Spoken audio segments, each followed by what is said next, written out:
all our events. And as drivers, we know that when we have a situation like this, Eddie, that the best people are there to take care of us. Absolutely. Okay, this is slow motion from high above. We talked about 3 or 4 wide. Watch Sebastian Zaveja, right? Yes. Little contact right there. Now he's trying to go from the low side to the high, from the high side down low to get going for the turn. Oh.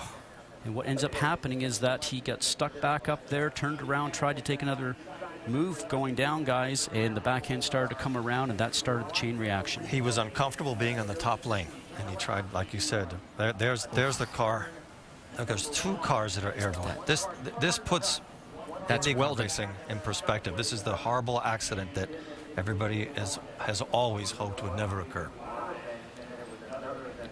And as we said, 15 cars we now know of involved out of the 34 that started this race.